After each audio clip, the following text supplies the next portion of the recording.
Hello everyone, আসসালামু আলাইকুম। এই তো আমি কোথায় চলে আসছি বলেন তো গাইস, আপনারা গেস করেন কোথায় আসছি। কত সুন্দর সুন্দর ফুল, মানে ফুল গাছ। আর গাইস, রাজশাহী শহর একদম ফাঁকা। কি বলবো, দেখেন বিশেষভাবে দেখেন।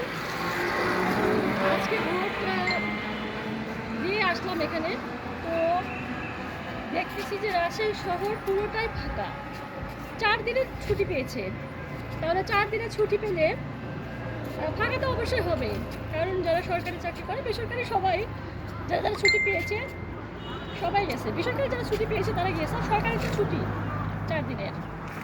তো রাজশাহী শহর একদম মানে ঈদের মতো, পুরা ঈদে যেরকম রাজশাহী শহর ফাঁকা হয়ে যায়, সেম ঈদের মতো সব ফাঁকা হয়ে গেছে, কেউ আর নেই।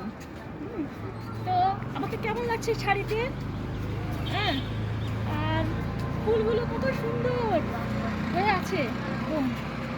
আর আমি কোথায় আছি অবশ্যই বুঝতেই পেরেছেন, কোন চত্বর।